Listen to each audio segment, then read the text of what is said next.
This is Vince Russo, and guess what?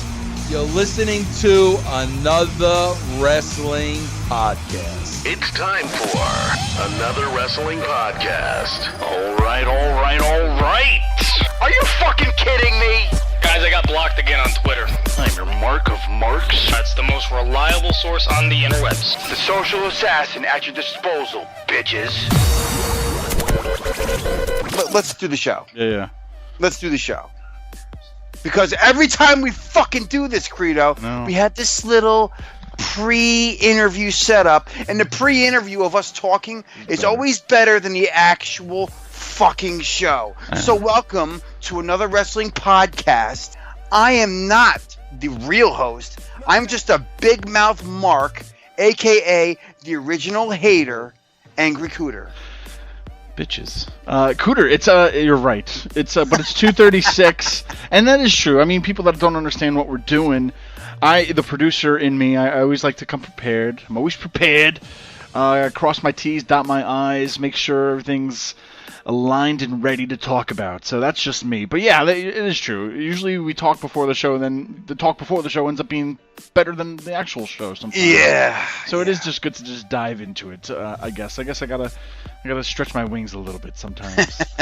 But yeah, Scooter. Episode 236 though. 236. Vince Russo is the guest this evening, guys. JB sits down with Vince Russo in a little bit. I'm happy to get him on. I'm happy to hear his point of views and his sides. I mean, he did, strive through the Attitude Era with Raw and whatnot, and I know things happen here and there, but I mean, at that time, he was writing the stuff that people were watching, and it was good. So we'll see You think Mike didn't show up this week for the show because he's protesting the fact that Vince Russo still hasn't blocked on Twitter? I think that's true. Vince, if you're listening, Minority Mike on the show, he's upset. You blocked him. Probably for good reasons, but you blocked him. Probably, yeah. We also, if you go to ProWrestlingTees.com/anotherwrestlingpodcast, you can get the official blocked t-shirt from AWP. So if you've been blocked, wear the t-shirt with pride. Cheap plug, but either way, stay tuned. Vince Russo will be on the show later on. Now, Cooter, man, I used to be big into video games. I used to, how to get the newest game every year. I remember growing up, Madden, how to get Madden 98, 99, every year how to get the new game. Wow. Even Tony Hawk, how to get the new Tony Hawk coming out. Every video game coming out. So now, at my age, I don't have enough money to buy all these games all the time. So I'll get them if they're really, really, really good. But, I've never seen so much backlash on a video game. And, 2K20, I think it's coming down to that. The commercial probably was better or was a lot more money than they put into the video game. There's so many glitches. Have you seen the internet blow up with this? Here's my thing, Credo. I'm 37. I believe you're around the same age. Right? 37, 38 years old? 37, I'll be 38 in December. That's what I'm saying. It's bad enough that our age, we're still watching and doing podcasts on a show about guys fake fighting each other in their fucking underwear. Let's not talk about video games, okay? It's even worse. Like, at this point, I think the last one I ever purchased was when they were still doing Raw vs. SmackDown, and it was 2008. That was the last one I bought. So we're about 11 years past the last time I played any fucking video games. I don't care. You fucking virgins. Oh my God, look at all the glitches. And blah, blah. I guess even Sony is offering to refund the game. Yeah. Because it's that bad. I've never heard of that. Yeah, man. People, just posting everything, like all these glitches and whatnot, to where I understand when new things come out, they got to come out and then they got to kind of like patch it, update the code or whatever to it and, fix it a little bit. But I don't remember ever like a video game having so much heat, I guess you could say, against it, and so many, just bad, juju, I guess. Did you see the one with the referee in the, shall we say, women's match? Yes. In a very, very awkward position. Awkward! It's trending on Twitter. If you guys look up Fix 2K20 or whatever, something like that, hashtag, I'm saying, man, it's crazy. And like, I wanted to buy it. I got an Xbox One recently, and I was kind of, excited in a way. I was like, oh yeah, let me get my first wrestling game in a while, and I didn't pull the trigger because I'm just seeing all this backlash on it. I'm sure it's something that could be fixed, maybe. I don't know, but I'll tell you what, it's not off to a good start. Like I said, I think they wasted all their money on those commercials and not the actual development of the game. But yeah, I mean, those games are funny too because I feel like I got caught in the trap for a little bit. I remember, I don't know what years it was, but I don't know what year, like 2K6 or whatever, 2K whatever it was. I would buy them, and I only bought like 3 in a row till I was like, wait a minute.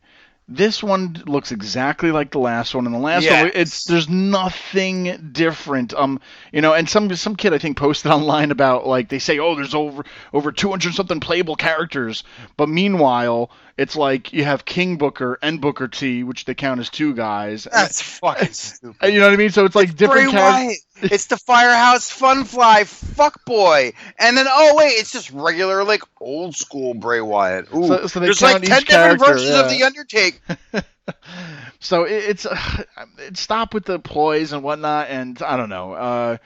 Anyway, it's just funny. I guess if you guys check it out, that's what's just been happening on the internet lately. Everybody's been trending with that. So fix 2K20.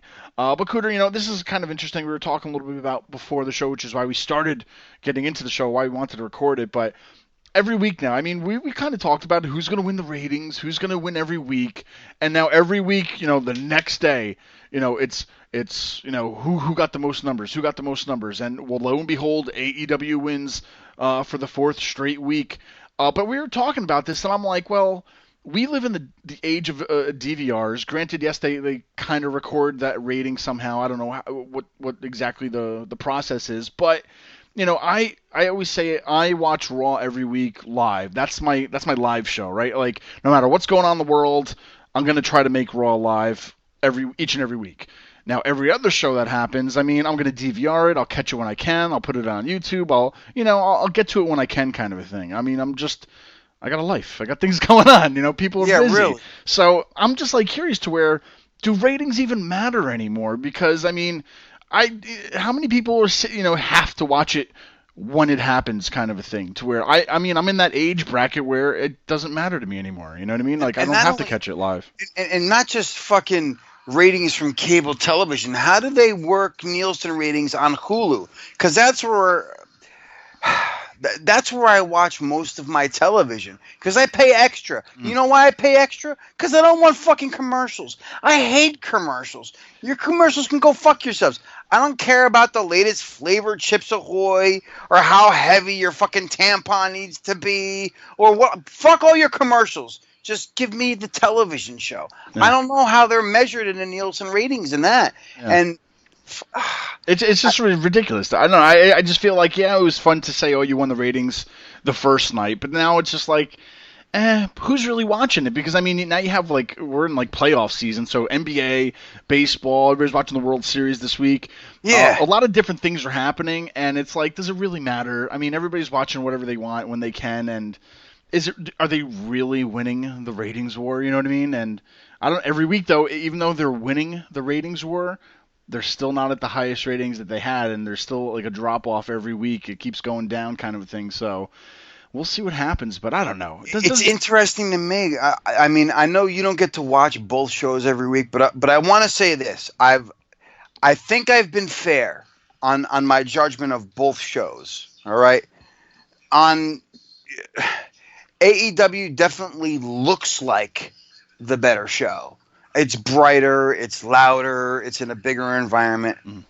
But in terms of, and I'm not even going to hate on the wrestling. Listen, fucking Joey Janela and Kenny Omega had a match. 2 of my least favorite wrestlers in the world.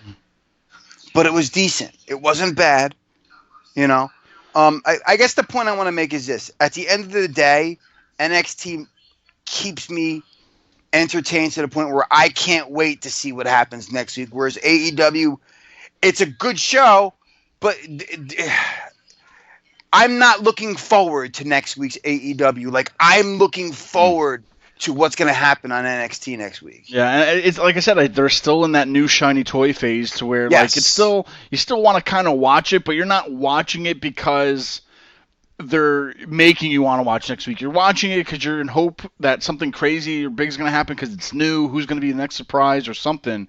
But it's not to the point to where it's that good that I have to tune in next week. We're kind of just doing it out of force, just to see. And then we're going to get to that point where it's like, it just keeps starting to fall off, and you're like, well, I'm going to go back to watching NXT because that's where the money is. And I'll tell you what, man. Yeah. NXT, I saw the clip online before I even saw it live, and now I want to watch it first. So yeah. And the whole episode is fantastic. It's not just that spoiler alert, but I mean, the whole show from top to bottom just keeps you entertained, man. The storytelling in every segment, just wow.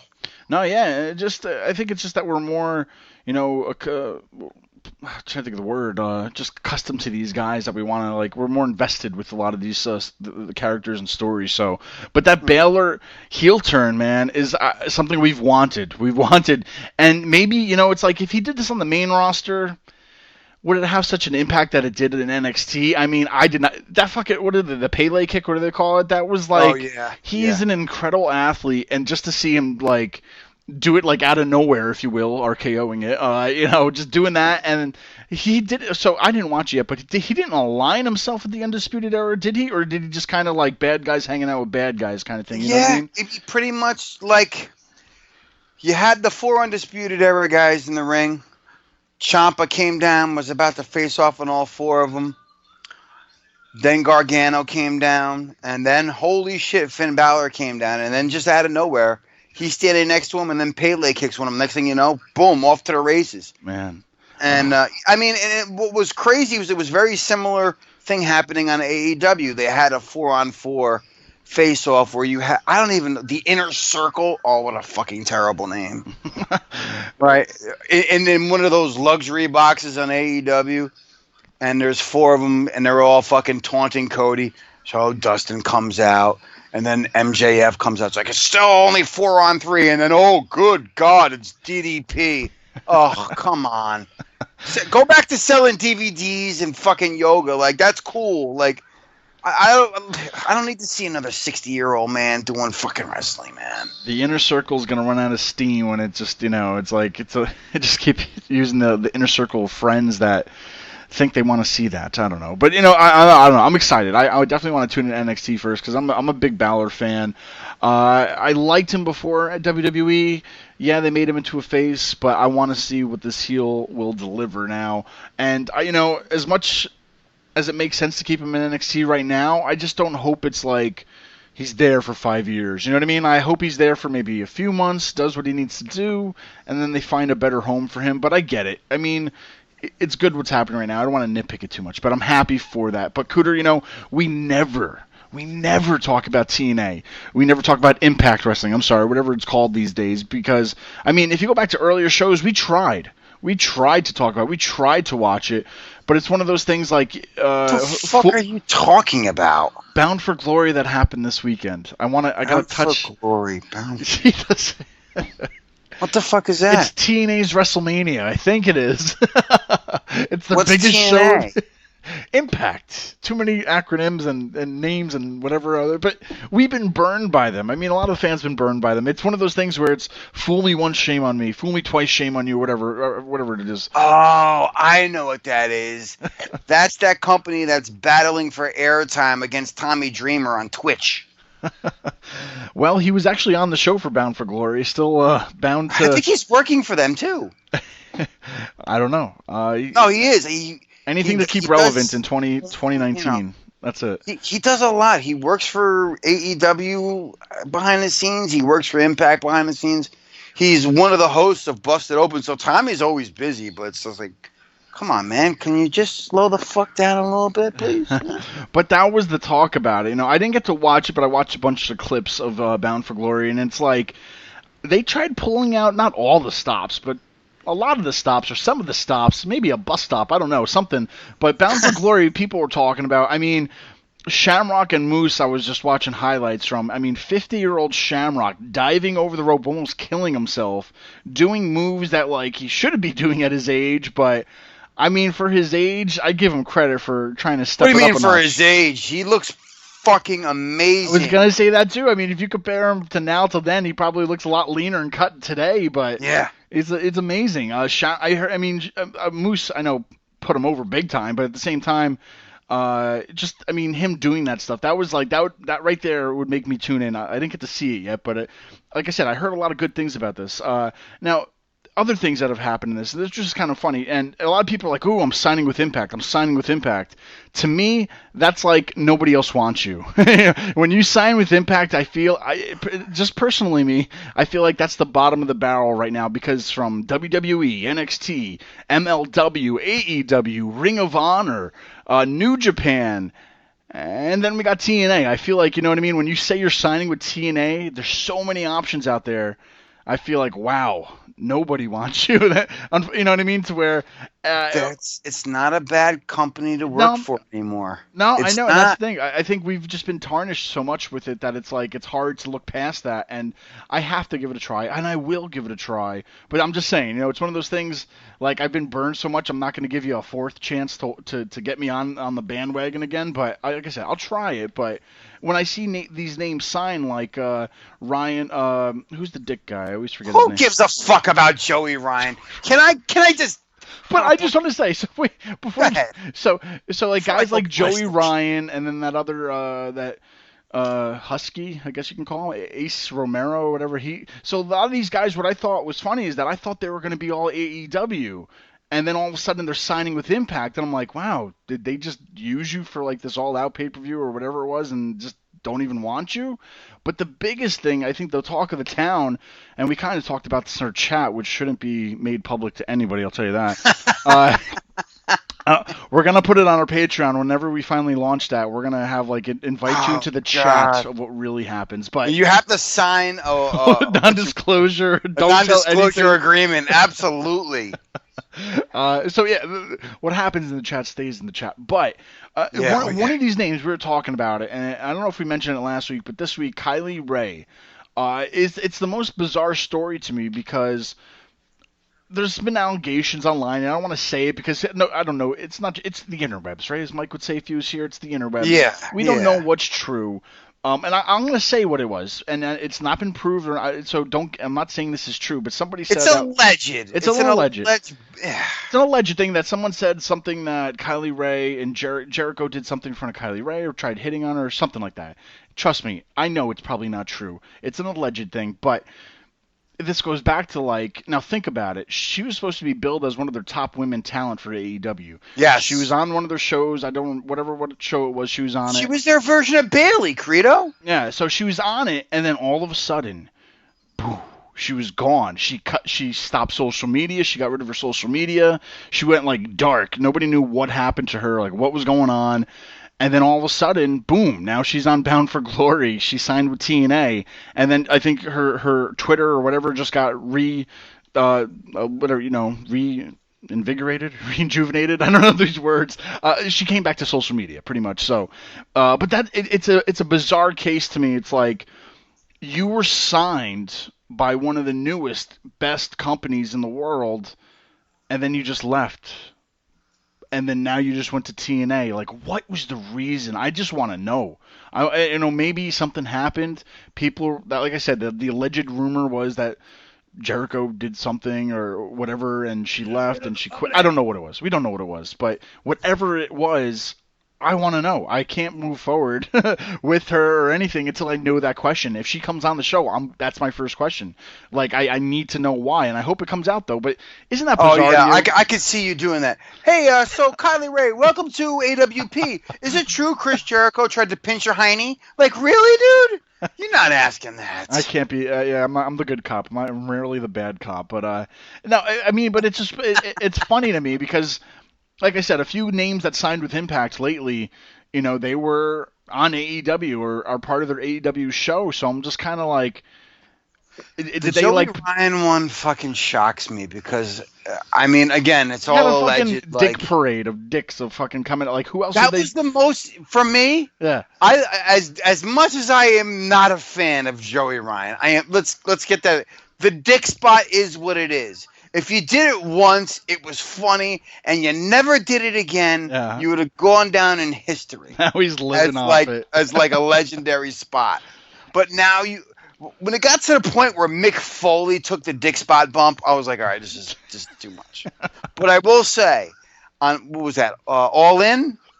Yeah, was that All In? That with the Druids, yeah, All In, yeah. were supposed to be all the dicks that were supposed to be like Druid. Like that was fucking hilarious. Now, him not being in AEW is very weird to me because I also heard, I guess like NXT had reached out allegedly. I mean that's what I had heard, but NXT is not going to let Joey Ryan be, I know, you definitely can't do the that king shit of anymore. sleaze. Yeah. Well, you can be the king of sleaze, but you can't be doing no dick stuff anymore. You know what I mean? Yeah, maybe. But isn't this bizarre though? To me, like it's like they gave him such a big spot on a pay-per-view or their shows. And I mean, that's like a big deal to have all. I mean, it's not that big of a deal, but it is like you had like a big entrance with a fucking dicks coming out, right? What other place would you be allowed to do that? And for them to do that there, maybe it was a con thing. Like, listen, we're gonna sign you guys, but the dick guy is not coming with us. I don't know what it was, but like why? It's bizarre. Like Kylie Ray, Joey Ryan. It's like I thought these guys were a part of AEW. I just don't get like what happened that they signed over to Impact. And regardless, Impact bound for glory. I think it's a good thing though. Yeah. It is. It spreads the talent out. To see talent, be able to go to more than one promotion. Like I like the fact that MJF is still part of MLW, which is probably like the hidden secret of fucking wrestling. Like it's one of the great shows on YouTube. I'm telling you, if you've never watched, an episode of Fusion, you'd really enjoy it, Credo.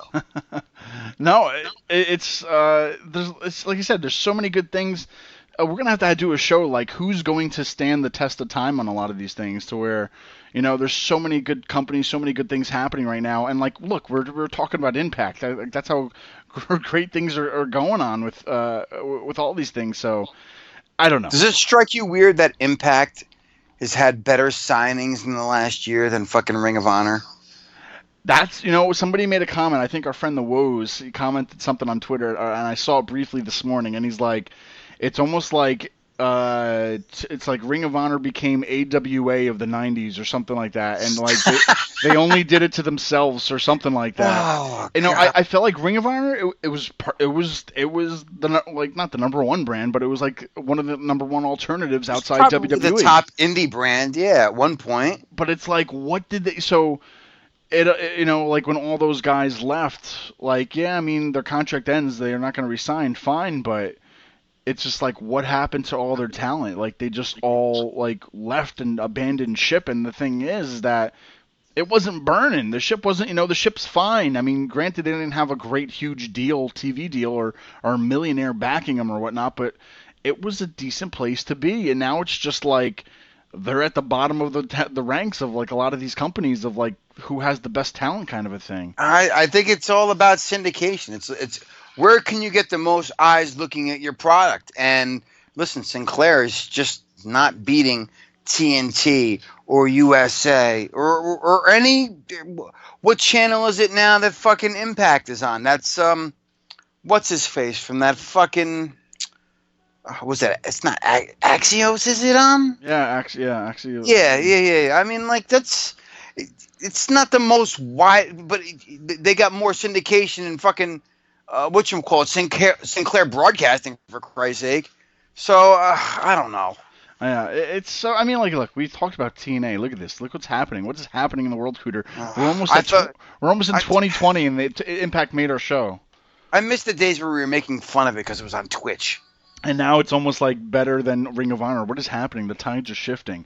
But lastly, before we get to Vince Russo, I do want to mention this briefly. Now, you remember the comments Seth Rollins made about like it was towards AEW, and they were going back and forth, I think, with Kenny Omega or something like that. Do you remember that? Like, Absolutely. So Jim Ross recently just said on his podcast how like it pissed him off what he's saying, to where like he really shouldn't be saying this. But Jim Ross comes back with a comment of, and I quote, and I'm not going to get into this, you can read it online, but maybe someday he'll be as over as his girlfriend.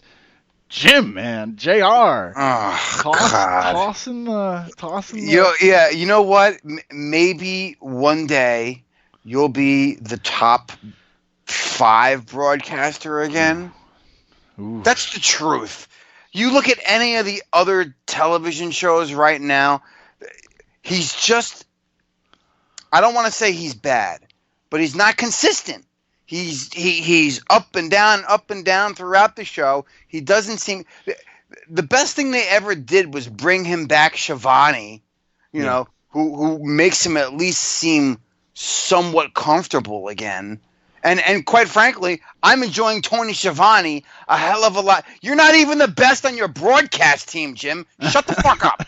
Well, stop. It is true. I mean, unfortunately, as much as I love Jim Ross and want him to be on everything, he is like starting to be a shell of his self of what he was. So yeah, Credo. Not only that, you talk about him making fun of Seth Rollins for the stuff that he said about, AEW. Are we supposed to forget all the shit that Kenny Omega was saying about NXT? No, that's true. Like, come on, man. He's being a fucking company guy the same way your dude was being a company guy. Enough with the cheap shots. When you can be the best on your broadcast team, let alone the top 5 broadcast teams in of any fucking wrestling show on the internet, television, then you can talk again. For sure. Moving on. Well, Cooter, JB is with us. He is sitting down with Vince Russo as we speak. So let's tune in, shall we?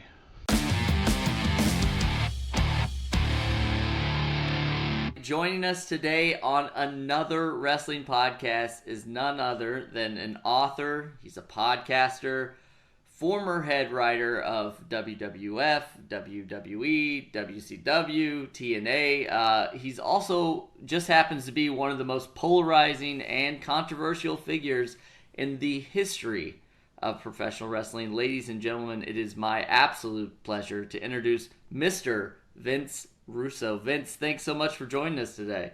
Jonathan, you got to mention before we go on, just please mention former WCW world champion. That is also true. I wanted to get into that, but yes, an illustrious career for you, Mr. Vince Russo. Thank you very much. Thank you.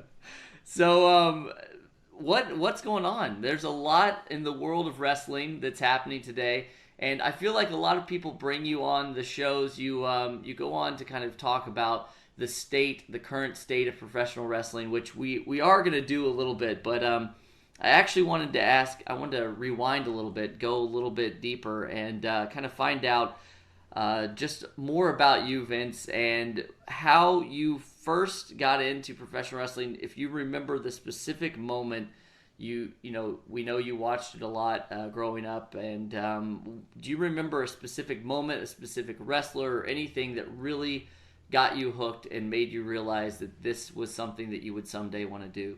That wasn't the case, Jonathan. I mean, I'll be honest. I wish I could tell you that was the case. That wasn't the case. I was a wrestling fan growing up, like I was a baseball fan, like I was a Kiss fan. I was a fan of many, many things. I just got into a situation in like my early to mid 30s where I needed a job. I had 2 video stores, bro, and, Blockbuster, came into town and they were putting me out of business quickly and I needed a job. And I mean, literally, I said, you know what? I was a fan of wrestling. That may be a cool place to work. I mean, bro, I would have definitely much rather have worked for, Major League Baseball or the San Francisco Giants. I mean, but I was like, you know what? This may be something. And that's the way I went about it. So, like, I never, ever had intentions of working in wrestling. Bro, once I got in wrestling, I never had intentions of being a TV writer. That stuff wasn't even on my radar. That's why I believe, man, everything happens for a reason. And like, all that stuff and my story was written for me long before I was ever here. But it was never, this dream of getting in the wrestling. I mean, it was never that. Awesome. Well, once you finally, we kind of know that you're in there, you're in the wrestling business, you're writing, you're doing all that stuff. Today, we know that there are several shows that WWE is producing: SmackDown, Raw, NXT, all those shows. What do you think that their process is like today versus when you were doing it? We know that you basically, whenever you were writing by yourself until Ed Ferreira came on. So, like, what do you think that they're doing today that's so different than when you were writing? Oh God, Jonathan, they have made the process so much more difficult than it needs to be, and I'll never understand that. I remember, man, when I almost went back in 2002, and the ratings were starting to go down in a hurry. And I remember Vince McMahon saying to me, "Oh, Vince, you have to understand things aren't the same. Things aren't like they were when, you worked here. They've changed." And I remember looking at him in 2002 and saying, "But Vince, they're not working. Like the way you change the system is not working." Bro, this is 2002. And 17 years later, it has been diluted even more. It has been polluted even more. They have made such a simple task so freaking complicated that it just blows my mind. So we know that in the world of professional wrestling today, there's some alternatives. We have Ring of Honor, New Japan. We have AEW, which is a big, on the scene. So if you were to talk to them, you were talking to the alternative to WWE. What are things that you would be telling them to do right now to kind of separate themselves from what you see happening in the world of WWE? Bro, it's so easy and it's so basic. I mean, bro, for whatever reason, like, people have made the decision to not listen to anything I say. And bro, I'll be honest with you, that's fine with me. I am doing so well, bro, with my podcast. I've put a great team together, bro, of people that have been in the business. I'm on Patreon. I'm on the Realm Network. I mean, I've done, thank God for podcasting, bro. I can be myself. I could say whatever the hell I want. I am doing great. So the fact of the matter is, quite frankly, like, I don't give a shit if you listen to me or not. I wish you would listen to me so the show would be watchable. Because, like, I've got to watch these shows, and I don't enjoy watching these shows. Bro, it's real simple. You've got to, bro, you've got to present a show for the masses. You want as many people to watch your show as possible. They're catering to an audience that they already have. Bro, here's a perfect example. Say every single day I eat Kraft macaroni and cheese. And once a week, bro, I go to the supermarket to stock up on Kraft macaroni and cheese. Bro, do you think Kraft is going to put together an advertising campaign to appeal to me?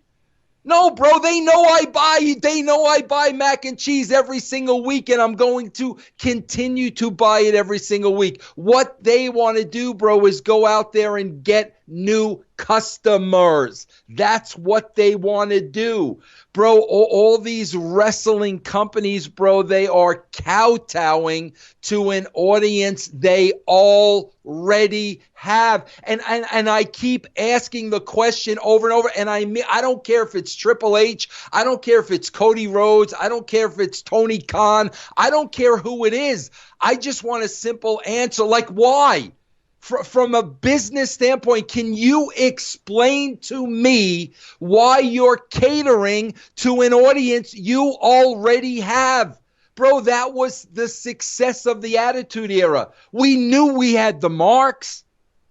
They were going to watch the show regardless. We had to appeal to people that were either casual wrestling fans, casual television viewers, people that were on the fence about wrestling. We had to make wrestling cool to appeal to those normal people. And bro, like, I just keep asking the simple question, like, guys, like, why? Why are you catering to an audience you are? Nobody will answer that question, bro. And I swear, for the life of me, I don't, from a business standpoint, I don't understand it. Well, we know that you're here, you know, you're always willing to give your opinion, your honest opinion, which is more important, about the world of professional wrestling today. If somebody told you tomorrow, hey, AEW, hey, WWE, whatever, we want you to come back, you know, what are some good things that you actually see happening? I know that there's a lot of bad, but, you know, whether it be talent or whether it be just something, you know, the new stage design or whatever, what are some things that you would say, okay, I have these things to work with, this is good, and I'm going to change other things? Like, who are some of the biggest attributes you think that these companies have? Bro, the talent. You know, bro, they have the talent rosters. My issue is never with the talent. Bro, if you gave me, you know, an AEW roster, if you gave me a WWE roster, if you gave me an NXT roster, bro, I would work with every single person on that roster. Okay, bro, the only difference is I would get every single person on that roster over.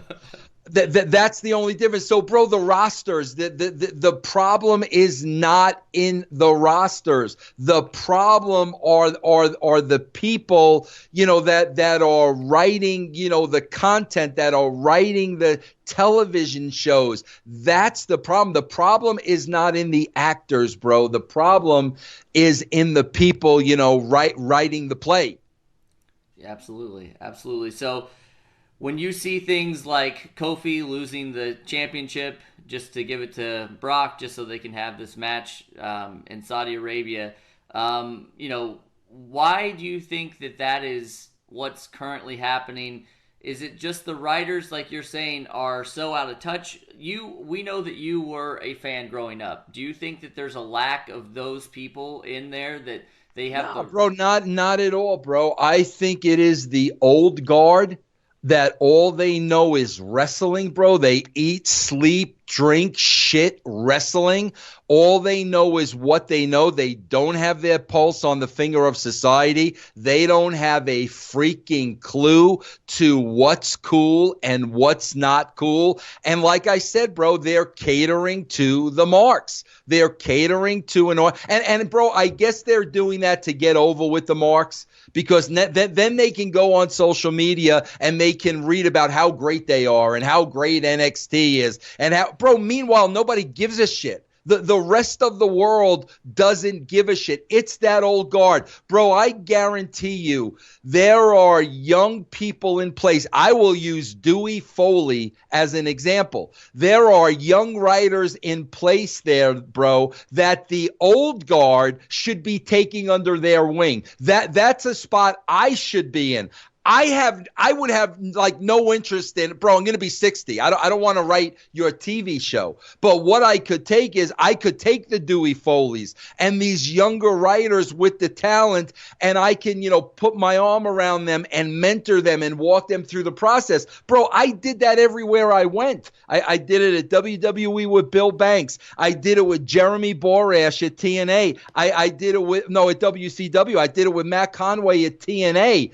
those kids are there, bro. The problem is the young guard, the old guard, protecting their spots. They put the fear of God in these kids. They treat these freaking kids like, jobbers, and these kids are probably scared to death and they're not going to talk up. So you've literally, bro, got 60-year-old men, running the show that don't have an effing clue what is cool to a 25-year-old guy.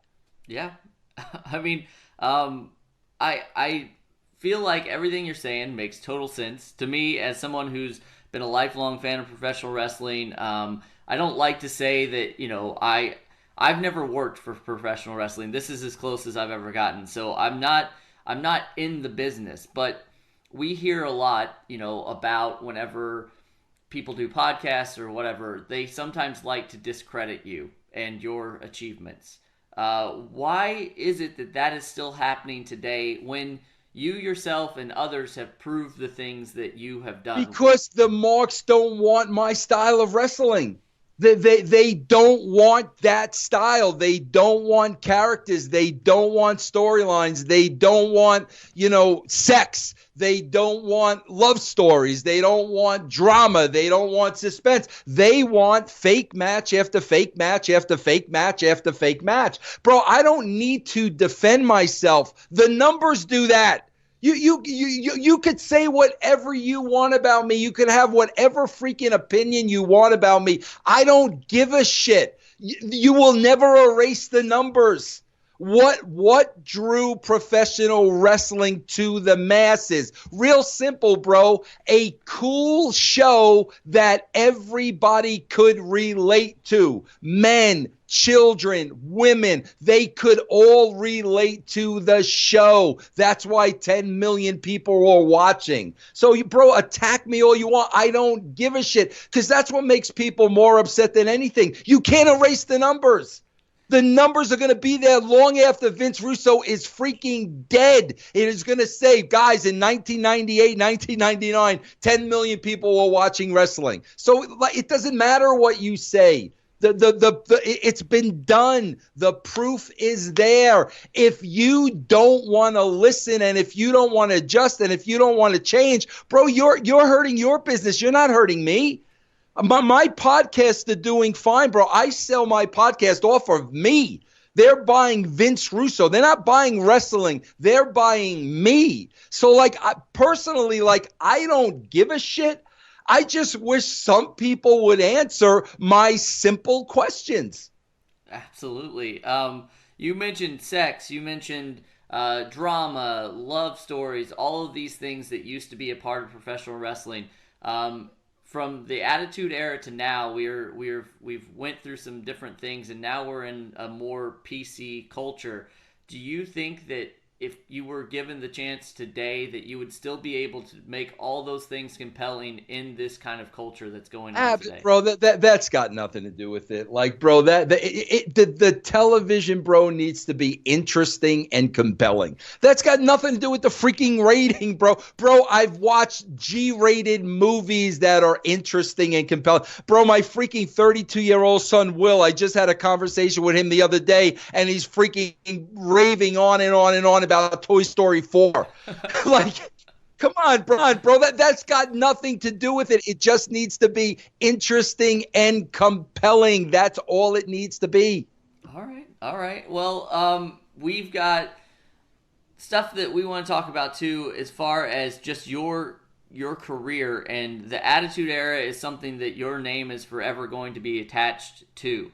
What about the Attitude Era is your crowning achievement? What do you look back on the most fondly, and take yourself out of it for a minute, and as a fan, if you were watching that or whatever, and there were so many amazing moments, what are some of them that you look at and you're just so proud of that you were the creator of? Bro, I'm just so proud of our work ethic, man. You know, me and Ed busted our freaking asses, bro. We wanted every show to be better than last week's show. That was our goal every single week, bro. Like I said again, people say whatever you want about me. Bro, I've not met the person that that was in my position that even 50% had the work ethic that I had. We busted our ass. We worked our balls off. We gave our blood, sweat, and tears, bro, to write the best show that we could every week. Bro, when my name is on something, that's what you're going to get. And that's what I'm the most proud of. Bro, I always, bro, so many people have taken me down in the wrestling business because of politics and because of bullshit and, all that freaking, all the politicians and all the bullshit in wrestling. And the reason being, bro, was that nobody could ever out freaking work me. That's the bottom line. And that's what I'm most proud of, bro. And I carry that same work ethic today on my podcasts. Absolutely. And speaking of your podcast, let's go over that a little bit. You've done some different things than other people. Not only do you do podcasts, but you kind of have your own podcast network with other people. How did that come about? And I mean, this feels like it was tailor-made for you to be able to do these podcasts. Oh yeah, no, bro. It's it started like every other podcast, but it just grew and grew and grew. And how did it grow, bro? It grew through two things: consistency, being on every single day, busting my ass, paying my dues, delivering a good, consistent product for the last 5 years, bringing people on board that were going to be dependable and know what the hell they're talking about. So like I said, bro, it's the same work ethic I had when I was a part of the wrestling business. We've seen so much that's been just terrible over the past, I mean, how many ever years, and across the board, really. I mean, I don't want to just pick on one company or the other or whatever, but like, if there was anything that you're watching nowadays, like we're talking about Bray Wyatt, The Fiend, or Dolph Ziggler, or Maxwell Jacob Feinstein in AEW, or anything, are any of these people that you would see, or any of these characters, things that you could potentially see yourself putting in the Attitude Era, just plucking them out? Oh my, bro, a ton of them. I mean, bro, I say it all the time. Bro, I could never get back in the wrestling, bro, especially the WWE and like the people that are working there now. And bro, I'm just gonna be honest with you. Like I'm talking about the Paul Heymans and the Eric Bischoffs and the Bruce Pritchards and the Michael Hayes. Bro, at almost 60 years old, I wouldn't wish that on my worst enemy, working for those people. There's no way in hell I would ever work with those people again. No way in hell. But I say it all the time, bro. I would love to be working with some of these talents. I mean, oh my God, bro, if I was able to work with a freaking Bray Wyatt, if I was able to work with an Elias, I mean, there are so many people that I look at and I'm like, man, I wish they were around during the Attitude Era, just so collectively and together we could have gotten the absolute best out of them. There are a lot of people in that category, bro.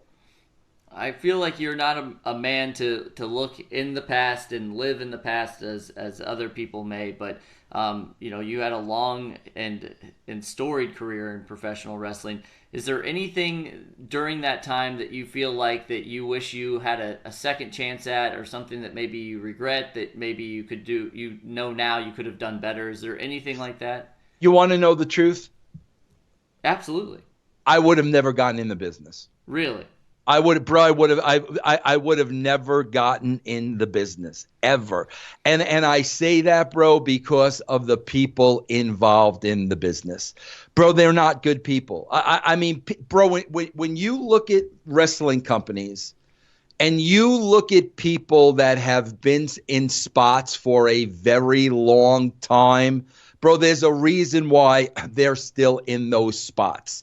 There's a lot of bad people in wrestling, bro. I was not one of them. I wasn't the guy selling programs when I was 10 years old, and I wasn't the guy getting Vern Gagne's coffee. Like, I wasn't that guy.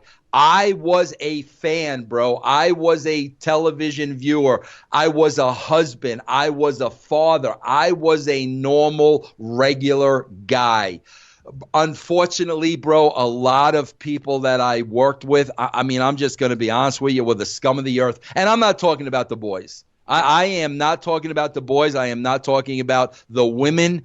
I've always said this, bro. The talent in wrestling, they're blue-collar people, man. They bust their ass. They work hard. They play hurt. I have all the respect in the world for them. But on that management level, bro, I wouldn't wish working with these people on my worst enemy. And again, bro, if I could have changed anything, I would have choose another profession. Wow. The Attitude Era, which is something again that is gonna probably, I don't want to write it on your tombstone, but that's something that you're known for. It's in your DNA. During the Attitude Era, you were going up against WCW and Eric Bischoff. It was ratings war. It was crazy times. Everything was happening and anything was happening. You were obviously in the WWF camp at that time. What was the feeling like when WWF finally broke through that ratings war and you were there and you got to see this kind of firsthand? Did people take a second to actually get to enjoy it, or was it just like we have to just continue to keep doing this every week? Yeah, now? bro, I can only talk for myself. Bro, I did not stop for a second to enjoy it. The week we beat them, bro, like, okay, bro, great. We got to beat them next week. And then we got to beat them the next week. I can honestly tell you, bro, I never stopped and smelled the roses. I could tell you right now, I wrote every show like it was my last show, like I was never going to write. Bro, I'm a huge Janis Joplin fan. And the reason why I'm a Janis Joplin fan, bro, is she sang every freaking song like it was the last song she was ever going to sing in her life. And that's how I wrote the shows. Like it was the last show I was ever. And bro, I'm not talking about just the Attitude Era. I'm talking about across the board. That's why, like, bro, I have no regrets. When it came to my job, there's nothing I would have done differently. I would have done the same exact thing. I would have made the same mistakes that I made. But yeah, bro, we never stopped to smell the roses ever. As a writer, I believe now, I please correct me if I'm wrong, that you got your journalism degree from the great state of Indiana. Yes, absolutely. Yep. I'm a Hoosier myself. I'm a transplant. Now I'm here in New York. But today we know that it's not as simple. You kind of took it the hard way. You were a writer, and then you actually wrote a letter to Linda McMahon to become a part of the WWF magazine at the time. Other than just talking to aspiring writers, what is your advice for anybody, across the board, that wants to get into a crazy business like professional wrestling today? Bro, I tell them don't. People ask me all the time, I don't know, bro, if you think I'm being a dick or like, don't. I'm telling you, don't. I'm telling you, don't. It's a horrible business, bro.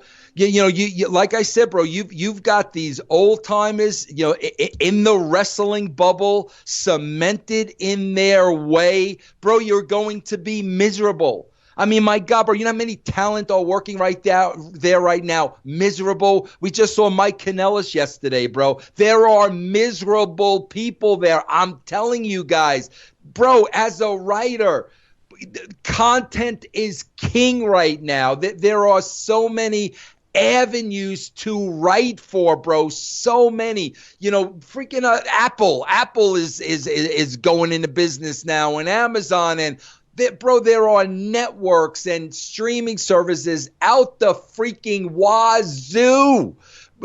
Professional wrestling should be absolutely last on your list. I'm telling you, bro, it should be, because it's evil.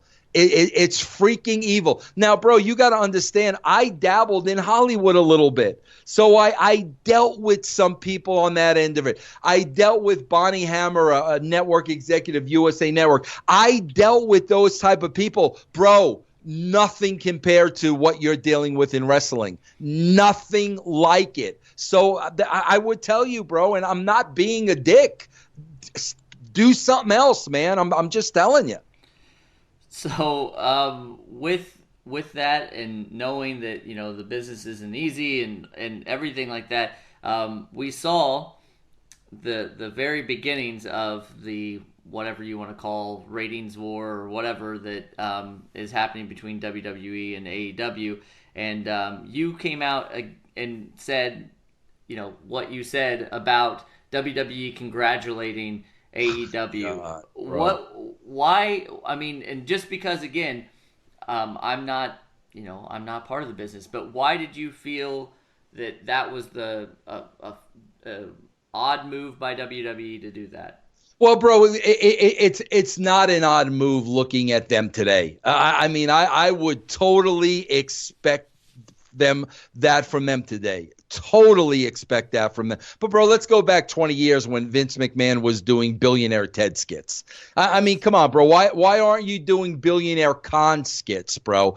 The fact of the matter is, bro, again, that is catering to the marks. Hey, guys, bro, we're cool with AEW. Guys, you could watch both shows. Bro, it's embarrassing. Even Jericho said, I think Jericho used the word embarrassment. It's a total embarrassment, bro. Can you imagine freaking McDonald's putting over Burger King? Can you imagine? Yeah, bro, you got that there was that craze with that Popeye chicken sandwich. Yep. Could you imagine Chick-fil-A putting them over?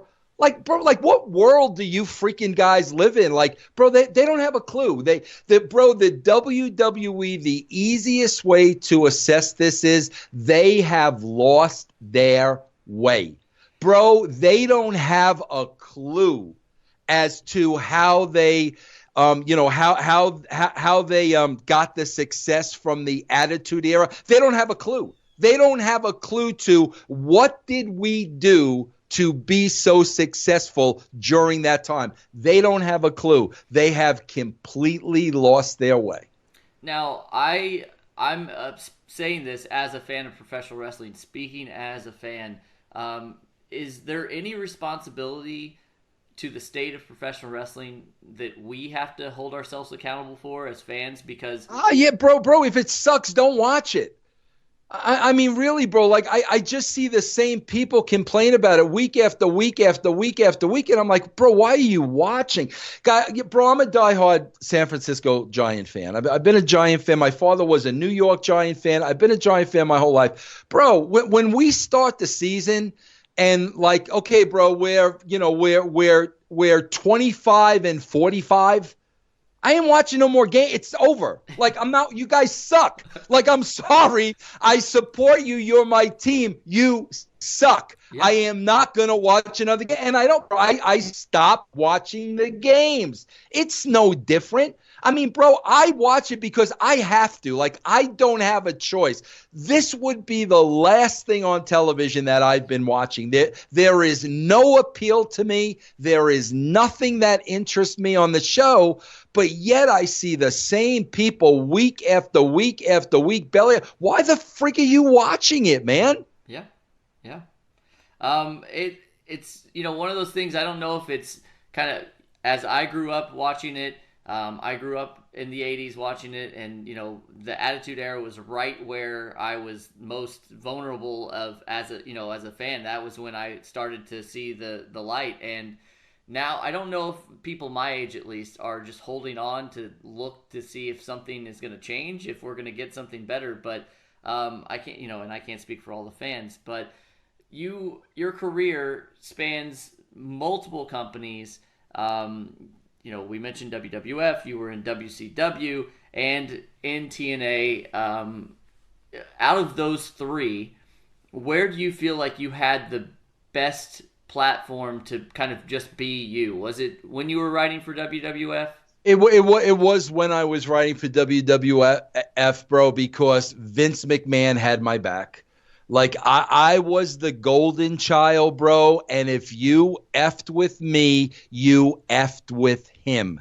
Therefore, bro, that eliminated all the politics. Yeah. So I was allowed, bro, to 100% concentrate on my job because I knew if anybody effed with me, they were effing with Vince. So, bro, to have the freedom to just worry about your job and not have to worry about who was stabbing you in the back, who was politicking, who was positioning themselves, who was burying you, which was the case at, WCW, which was the case at TNA. I mean, bro, once Hogan and Bischoff came aboard at TNA, the entire company changed. I mean, the entire company, the attitude, the mindset, like everything changed. It was a family environment. We were all working together for the same thing. These guys came in, and I mean, bro, like it was game over. So thank God for Vince, I had the freedom to work to the best of my ability. Now, we've seen some videos. Actually, it was pretty funny. I don't know who posted it the other day. It was on social media, but it was a video of you speaking with Mick Foley kind of about Dude Love. Yeah. And it was really neat to see that kind of one-on-one with, a writer taking that time with that talent. Was this kind of how you did it with everybody? Were you? Oh, absolute 100%, bro. 100%. It was a collaborated effort. It was me working with the talent. It was me getting their input. It was a 1,000% team effort. No question about it. That is a prime example of how I worked with everybody, regardless of who you were. And we've seen and heard, obviously, with like wrestlers in the past, couple years, CM Punks and things like that, who would get these scripts from the writers and they would rip them up or throw them away or whatever and go out there and want to say something. Did you ever have that sort of, with across the board? Did you have a Shawn Michaels coming up to you, or a Rock, or a Stone Cold, or a Triple H? Anybody coming up to you and saying, "This is." I'm not going to say this. Like, I don't want to say this. Or did... Absolutely never. It was different. Bro, absolutely never. It was a respect. I had a respect for what they did. They had a respect for what I did. That never happened. Now, bro, I will tell you this. I left TNA in 2012. And, bro, it was probably 5 years prior, maybe 2007, 2008, bro, I started seeing this crop of young talent come in, and they were entitled, and they were disrespectful, and they knew more about wrestling than I would ever know I saw it, bro. I saw it with my own eyes. And, bro, I got the attitude of, you know what, bro, like, you don't have an effing clue. You don't know what you're freaking doing. You've never been over anywhere. You're a freaking child. But you know what? I'm not going to stand here and try to convince you what to do. Go out there, bro. Do whatever the F you want, because you're going to fall flat on your face. That was the attitude that I took on. And, bro, I saw it happening. Where we are today, bro, this started happening about 10 years ago. That's one of the reasons, bro, why I won't get back into wrestling. I'm not going to sit there, bro, and try to convince people that what has already been proven is the right thing to do. Bro, I was working in indie scene here in Colorado. I was going through the same bullshit. Yeah. Vince, I'm trying to convince freaking 20-year-old independent wrestlers what they should do. Like, what are you freaking insane? Bro, that's why I won't do it. I spent the last few years of my career literally trying to convince everybody, guys, this is the way you need to do it. This is the way it works. I got tired, bro, of trying to convince people. And I'll never do that again. Bro, go out there and do whatever the freak you want, but don't be surprised when year after year after year, you're going to keep losing the audience. And I know you're a very busy man, and I want to, let you have your time. And I, again, just can't thank you enough for coming on and talking to us. But do you see any way with wrestling the way it is currently, even with the new Fox deal, the TNT, and all that stuff? Do you see any upswing momentum in professional wrestling, or do you feel like it's gonna be continually go down? The professional wrestling, bro, they had the world. They have managed to whittle the world down into a niche market.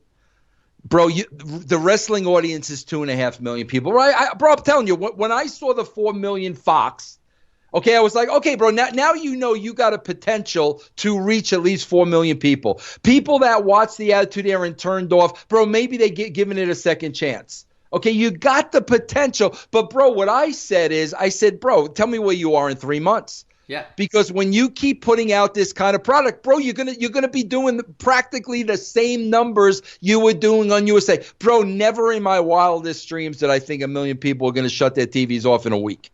Never. Never. But, bro, it's a niche audience. So what do you got now, Jonathan? You got all these companies fighting over a niche audience. Bro, what's going to happen is one by one, they're going to start eliminating themselves because a niche audience is not going to be able to sustain 6 wrestling companies. So that goes back to where we started. Why aren't you attempting to grow the fan base? Why aren't you making an attempt to grow it makes no sense. And, bro, I'm not talking about wrestling. I'm talking about business. It makes no freaking sense. Yeah. We want to thank you so much for coming on. For anybody who wants to learn more about Vince Russo and the podcast and things that you're doing, what is the best way for people to get a hold of you? Yeah, bro, there are 2 places you guys can look because I got 2 platforms. I got the Realm Network. Man, we do over a dozen shows a week. Disco Inferno is on there. Stevie Richards is on there. Vito Lagrasso. We do Castrating the Marks. So we got that platform. You can go to russosbrand.com. Check out that platform. Then we just added 3 new shows on Patreon. I'm doing a show now, an AEW show with just incredible, Peter Polanco, and he's freaking tremendous. You could check out Patreon at patreon.com/RussoTWC. Awesome. Well, we want to have you on again sometime and maybe just talk about, anything but wrestling. But really, it's so nice to get inside your mind a little bit. And I want to thank you for the things that I saw as a kid that I really enjoyed. And I appreciate the work that you've put in. I'll just say that. Yeah, well, I really appreciate that, Jonathan. And anytime, bro, I'd be happy to come on. All right. Once again, thanks to Vince Russo for joining us. And make sure you check out our YouTube page, youtube.com/anotherwrestlingpod. You can hear the whole interview and the show and other goodies as it is. But anotherwrestlingpodcast.com to check it out. Cooter, man, we are back to Crown Jewel, baby. We're going back to Saudi Arabia on Halloween Day. Are you ready for the Crown Jewel? Oh, this is the one time where I wish Mike was here. Because remember, we were supposed to do you as the Saudi and him as Vince McMahon, trying to sell this fucking pay-per-view. I wish they would call it Crown Jewel 2 or something. Like we should have did that. Like, how do we... The Crown Jewel. So Saudi Arabia westernizing themselves a little bit. I don't know. WWE signed there for a decade or so we'll be seeing this every year, maybe twice a year. Maybe, I don't know. Maybe they're just gonna take all the pay-per-views and it'll be the greatest WrestleMania, the greatest King of the Ring ever. But either way, we're at the Crown Jewel again. Should be interesting, but let's, I guess, start from the bottom of this card and work our way up. Let's talk about this because I think maybe we'll take a little break next week. So we'll let this seep in, let it sit on this, let us see what really happens next week because it's Halloween. I'm not wasting my whole Halloween watching a 5-hour pay-per-view. So no, especially with this curtain jerker, Cesaro and Mansoor. Mansoor, baby. It's an STD. Yeah. He's got a Mansoor down there. That's about it. Somebody wasn't using his Manscaped. Oh, man. Let me explain something to you. When you get a push once a year because it's your home country, you know your career is fucked, bro. Next match. Next match. So this is the guy that won the Did he? Yeah. He won the greatest Royal Rumble, right? Yeah. Not the greatest. It was a battle royal that they had at the last. That's what I'm saying. When you get pushed like once a year because it's your home country, moving on. Bro. Actually, I honestly hope Cesaro wins because it's his fucking hometown. He should fucking lose in it, like everybody else loses in their home fucking town. That's true. I would love to see that, and then I'd love to see like the Saudis walk out because this guy loses. It would be hilarious. Oh God, you want to talk about beheadings? Holy shit. God. That's what's gonna happen. Cesaro couldn't make it back. To a job, like to the barracks, choppy. So we have some breaking news. Mansoor is now just a sore. He's no longer a man, kids. He's done. All right. So anyway, So what else they got on this Crown Jewel? So we got a tag team turmoil match. WWE announced the largest tag team turmoil match in history for Crown Jewel. It's the World Cup and the title of the best tag team in the world. It will be on the line for this match featuring New Day, Viking Raiders, Heavy Machinery, Lucha House Party, Zack Ryder and Kurt Hawkins, The Revival, The OC, Dolph Ziggler, and Robert Roode, and the B Team. So out of this all... You know what really bothers me about this? What's that? Is the name. We had the best in the world tournament last year. Now we got the best tag team in the world. Greatest Royal Rumble. It's like he's naming the fucking match. It's like in broken English, the name of the match. What to call it? Fucking terrible. Best tag team in the world match with the World Cup. You know Let's do it. I like it. Remember Braun Strowman? Didn't he fucking win a belt last time at one of these? That's the greatest Royal Rumble. And he's never even fucking carry that. Like it's Anyway, I'm kind of curious what they even do out of this. So, yeah. So I mean, at the end of the day, who's going to be your best tag team in the world, Cooter? Who's winning this thing? I'm going.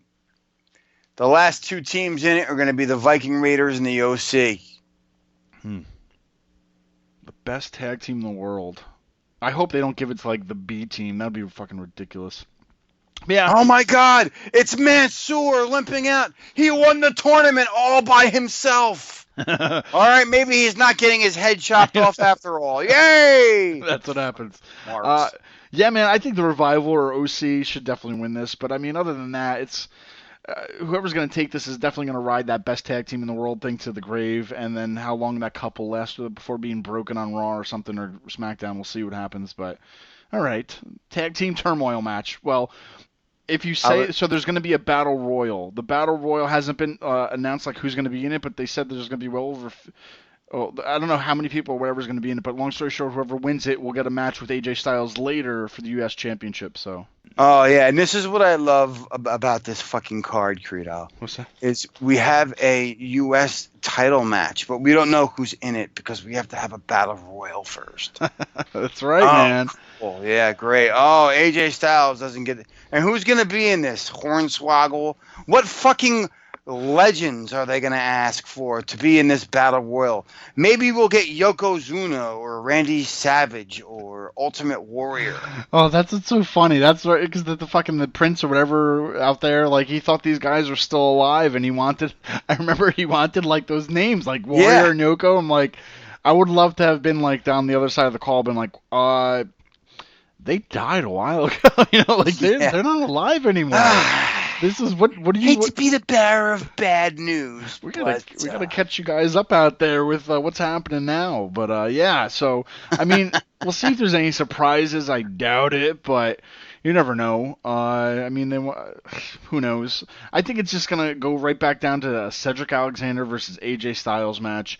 And honestly, I feel I don't know. I wouldn't change it, but I feel like we're gonna talk about other championship matches in a little bit.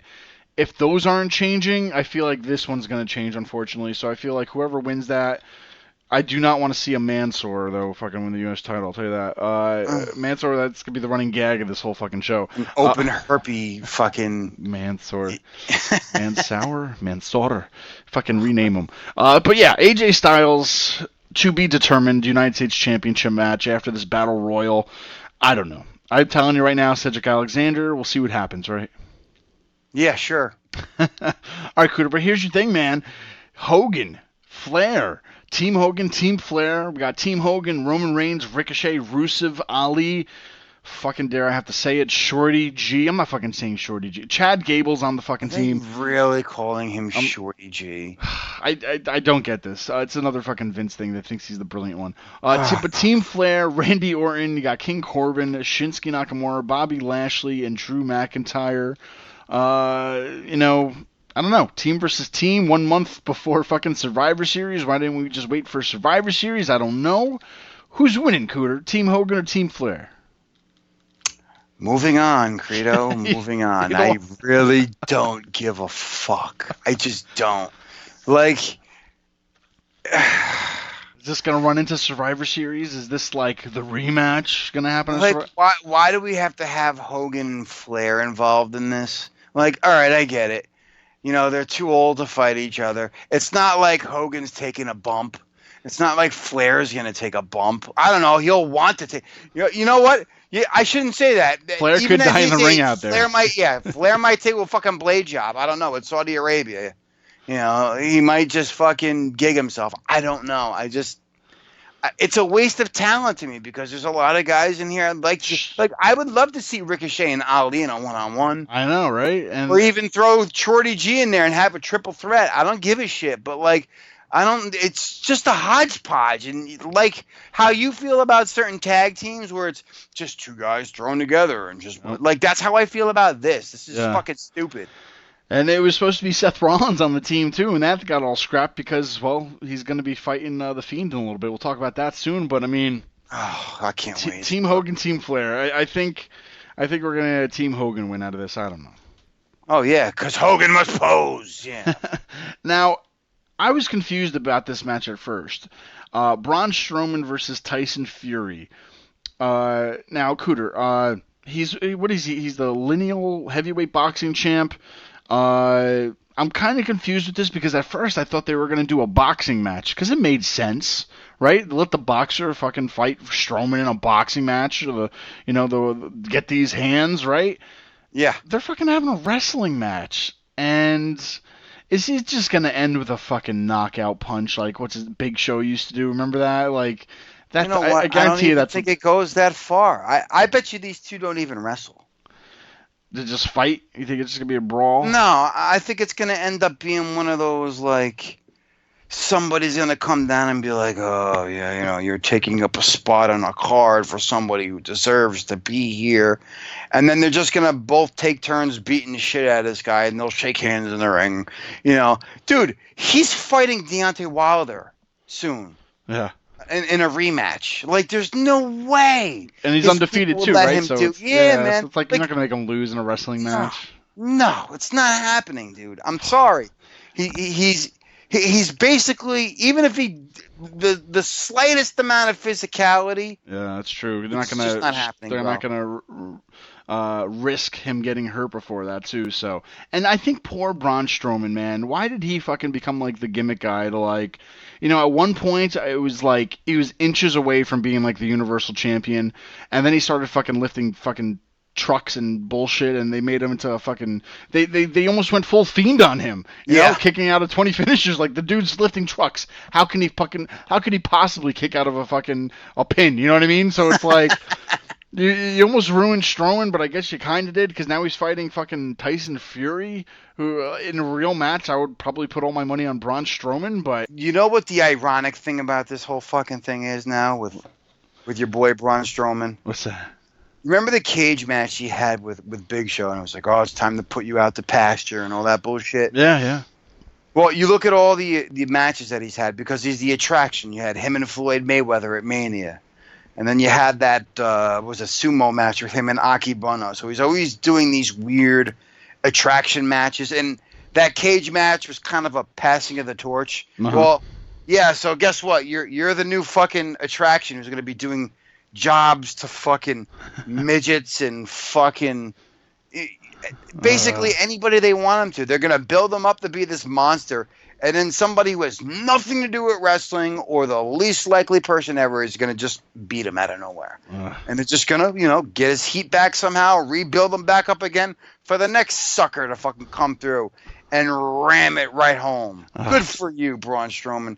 You've become the new Big Show. Man, and what's so sad is that I feel like he actually, remember when he first started too, Strowman, he was kind of a little bit bigger, but then like a few months went by and he actually got himself in a decent amount of shape. Yeah. Like the dude's fucking, and it's like, he's a huge guy. I mean, he's in more shape than Andre ever was, more shape than Big Show ever was. And it's just like, I thought Vince loved these guys. I thought Vince loved these fucking big guys. And I thought he'd be wearing a WWE championship, the Universal Championship or whatever in like days. He was like that perfect package. And it's just like they made him into... You know what it is? He's not Brock or Roman. Yep. That's what it is. He's pissed off that, like, you know what? You don't like my guy? That's Vince's way of saying fuck you, I feel like. Because it's, well, I put the belt on Brock. He's a big guy and the fans don't like it. Put the belt on Roman and crammed him down our... And they don't like that. But they love Braun Strowman. But guess what? Fuck you right back. We're not giving it to him. Like, that's literally how it feels to me. Man, it's something with these promoters, because it's promoters all over the world. Wherever you are, homegrown, whatever, big leagues, little leagues, whatever. And it's like, sometimes these promoters, man, it's like, yes, you're the promoter. Yes, you could pick who's the champion. But sometimes it's like, come on. There's like obvious choices of, people who should win stuff, and just not be a joke and whatnot. And I don't know, poor Braun Strowman. I hope they don't make too much of a joke out of him. And if he loses if he loses to Tyson Fury, I mean, where does he go? What does he do? I don't know. Poor Braun Strowman, I guess, is pretty much what Did he get drafted to Raw or SmackDown? You know what? I'm pretty sure it's on Raw, but I just don't remember him ever being drafted. He's like one of those guys up there that I was like, I don't remember what he was drafted. And that's the thing about the whole fucking draft is I can't remember half of where. Like, my thoughts about the final thoughts of the draft, Credo? What's that? Fucking bullshit! There you go. That's my final thoughts. It is. So what's funny is that the crown jewel now, there's kind of two main events, if you will. And one of the matches is kind of like a brand split match, if you will. One Raw and one SmackDown with Seth Rollins and The Fiend, because let's just get right to that really quick. Despite, the fact that Wyatt was moved to SmackDown, WWE is presenting this cross-branded match on the show. So the fans, though, I know we talked about it the last few shows, that, the fans hated that finish at Hell in a Cell. Vince jumped the shark. Vince, whatever you want to say, it was a little bit too much. Too many finishes, not believable. The dude kicked out at one after every finisher. Even after they stopped the fucking match, he got up with no problem, not even selling like he was hurt. So what do you do here, Cooter, man? I mean, this is the Universal Championship in a Falls Count Anywhere match. So there's no cage, there's no ref stoppage. Falls Count Anywhere, I think they said that it was Falls Count Anywhere. There must be a winner. There must something's going to happen regardless. But after that match coming off of Hell in a Cell, who do you give it back to Rollins, or does this Universal change hands to The Fiend? Oh, really? You're a funny guy. You're a funny guy. I got to play that card. You're not putting the belt on The Fiend, first of all. He doesn't need it. That's utterly ridiculous statement. The Braun Strowman category. Listen, if you can't beat him naturally, all they're going to do is put some kind of weighted thing on his chest or like hold him down with like a forklift or something like that to where they'll find a way out of it where it's going to be completely and utterly stupid. Like, oh my God, he pinned him down with a pallet. Or, you know what I mean? Like no. a ridiculous amount of, oh my God, he threw Sammy, he's pinning him down. Holy shit. Get the fuck out of here. It is. Falls count anywhere, which basically means there's no rules. And fucking, they'll find a way. So this, I mean, these guys have to redeem themselves, right? I mean, these guys have to kind of like, people are pissed. So there's got to be a winner, regardless of who's winning, how they win it. I mean, this has to have like a finish, right? Let me ask you a question. Do you remember the entirety of that match? The last one? Of the Hell in a Cell. Well, I just remember a lot of finishers getting kicked out of. Okay, exactly. If you rewind and watch that match over, let alone the stupid lighting, let alone all the fucking terrible bullshit. If that match was just a regular fucking match up until the point where they started doing the finishes, it's not that bad of a match. These two actually have some pretty good chemistry. That's true. I mean, yeah, that's what's funny about it. I mean, as regardless of how funny or silly they made like Bray Wyatt, when The Fiend comes out, as crazy as he fucking looks, he's still a decent wrestler. Like he knows how to fucking work the crowd and do everything. So absolutely. So I mean, I think it's gonna be a good match, but they really, I think at the end of the day, just need to redeem themselves now. So, Kuda, though, this is another odd match, but we're getting it. Brock Lesnar, the WWE champion, versus Cain Velasquez. Now, I met Cain Velasquez today, Cooter, believe it or not. The guy had very soft hands. I always find it funny when I meet people, like how he had a very soft touch and soft hands. I couldn't believe that he was a fighter in the UFC, Cain Velasquez, a very quiet, soft-spoken gentleman. But I asked him straight up, I was like, well, do you think there's a lot of hate of people of you getting a championship match when it's your first match? And he didn't really answer it. He went around the bush. But, I mean, this is what it comes down to. This match did not need the championship involved in it. Poor Kofi Kingston, probably going to be in the Battle Royal now. Oh, my God. One of those guys. But I mean, Brock Lesnar versus Kane, this didn't need the championship, did it? Is it just to like, so when people Google it, Vince can see that the WWE championship was involved? Is that all we're really getting out of this? You're one of those guys, and I didn't know you were one of those guys. I'm always one of those guys. Poor Kofi Kingston. Let me ask you a question. Where the fuck was Kofi Kingston gonna go from where he was at? To face Brock Lesnar at Crown Jewel.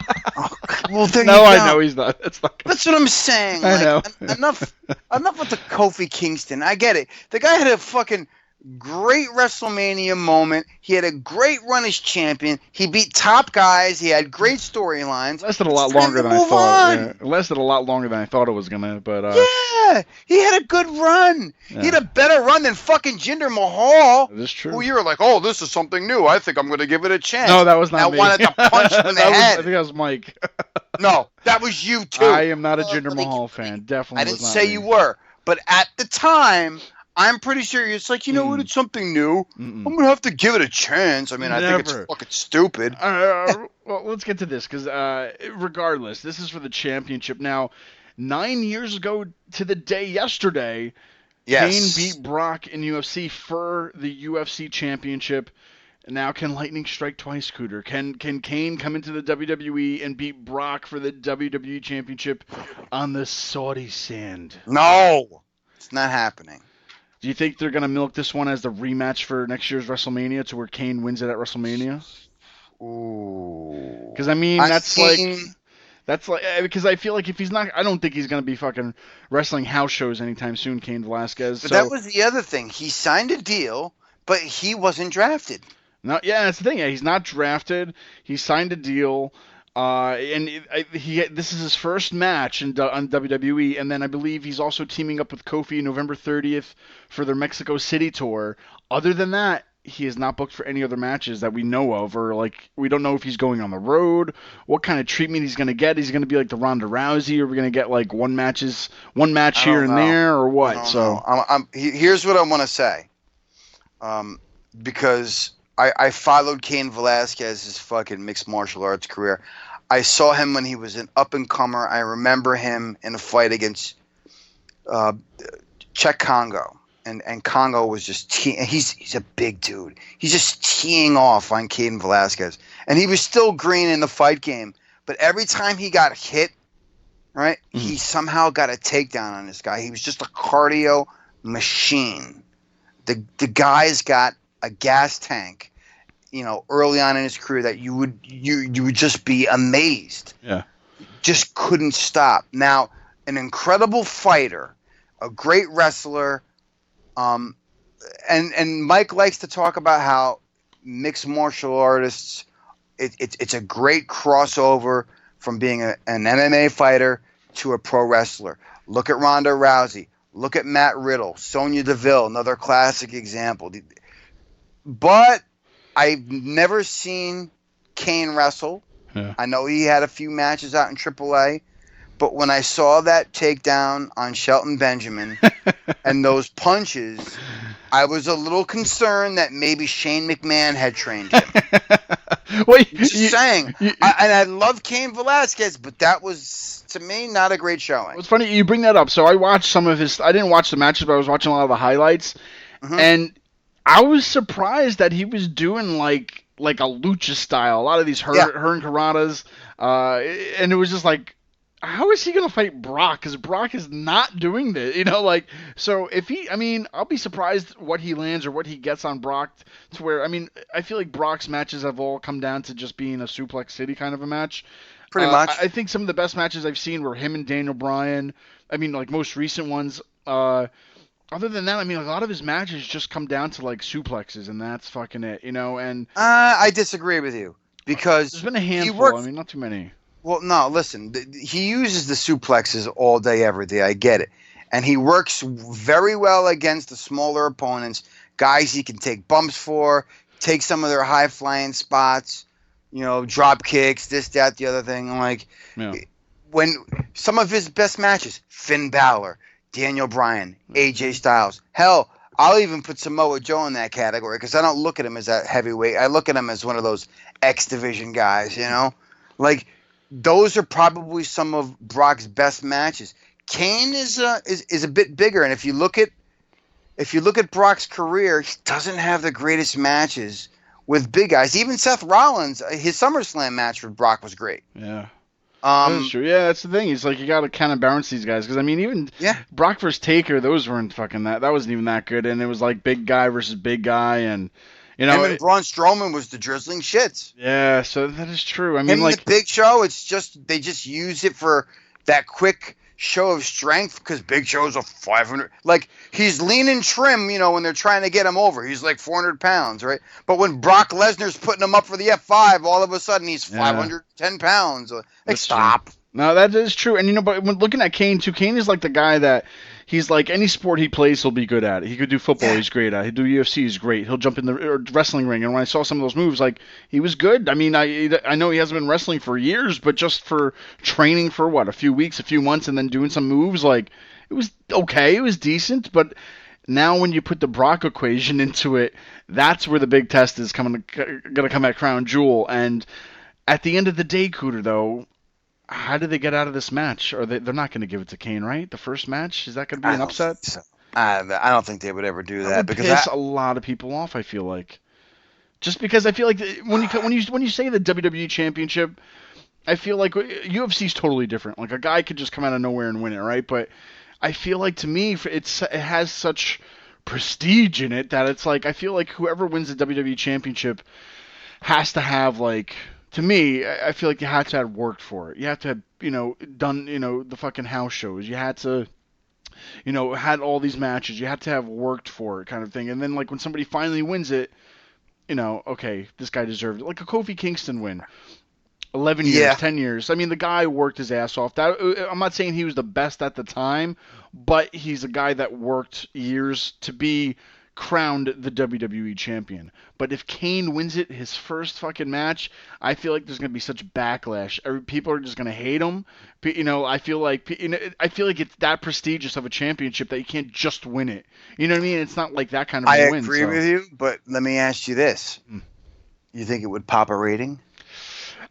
Seeing it was Cain top-rating, Velasquez, and that's WWE a champion. headline, bro. I know. It's a headline. Cain Velasquez out of nowhere, new WWE champion, guaranteed fucking extra viewers on that fucking Fox show. I'm telling you, bro. I know. I don't think they should do it, but it wouldn't fucking surprise me if they did. I know. That's exactly, and that's how kind of sad it is now that it's all. It doesn't matter about how you got the championship. It's just you're a headline now, and that's all they fucking want. They just want the ratings. Dumb question for you. What day of the week is this gonna be? Halloween, Thursday at 1 o'clock in the afternoon. 1 o'clock.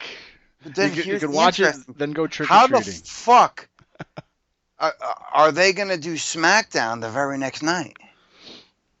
They're gonna be flying fucking overnight. I don't know. I don't even know how long it takes to get over That's there. gonna be a shitty show. That You're going to is. talk about a bunch of jet lag motherfuckers. They're gonna have to get on that plane quick before. Yeah, that's what's gonna happen. They're all gonna have to hop in that plane and get the fuck out of Dodge from Saudi. Before they all get beheaded because they made Mansoor fucking do a job, and then somehow get back to the States and do SmackDown the very next night. Unless they're doing an overseas tour somewhere over there, like in Europe or something. So, how long do you think it takes to get from the U.S. to Saudi Arabia? I don't know. I have no idea. 13 hours. Oh, So that's boy. their whole fucking day coming back. So it's theoretically it starts at 1 o'clock our time, and if they get on I'm not doing the math. Don't make me do the math. But let's just say it ends in 4 hours. So the show is done by 5, right? Right. 5 o'clock our time. They hop on a plane. 13 hours from then. It's in the middle of the night right now. If they come back in the U.S. time, and then I don't even know. And depending what part of the country. Yeah. And which that's like side of- and that's like if they fly at 5 o'clock, to which they're not going to fly that. You know what I mean? Like they're going to have to pack up or whatever they're going to have to do, and then they're all going to have to get to the airplane, and that's going to be a fun SmackDown. Wait a minute, you gotta look and see. It might be taped. They might tape an episode, dude. I could see them doing that. No, but then they would have to acknowledge what happened in Saudi. Yeah. I don't know, man. That's fucking weird. I almost feel like they might do a stop in Europe or something, somewhere closer. November 1st is going to be at Buffalo, New York, so they're going to Buffalo. Oh my god. So let's see, Buffalo, Saudi Arabia. Look at you. You're To what are you Buffalo. MapQuest, you motherfucker. Credo's MapQuest in the arena from Buffalo to Saudi Arabia. Unreal. Saudi Arabia to Buffalo, hours flight. I'm just Googling random shit now. But it's an interesting thing. I'm glad I thought of it. Holy shit. Think about that, dude. It is so flight time from Riyadh, whatever, to Buffalo, New York is 20 hours and 56 minutes. Yikes. So how the fuck are they going to make it? I don't know. And even if there's delays, you don't count in delays and like rerouting, shit happens. Maybe they're just going to I don't know. It's like you put the jobbers on that plane and then Vince gets his fucking jet to fly over the big names and that's it. The jobbers are in the tag team turmoil match. The B team is already there. That's a good. How did they make it back? It's going to be an all-women episode. And I guarantee you that episode starts off with the women opening the show, praying to God. And then it's going to be a completely different program, a different women's match. Like they'll open up with like a Bailey promo, and then all of a sudden it's going to be like the Iconics versus Asuka and fucking Kairi Sane. Because, Saudi Arabia, we can't have chicks on the fucking card.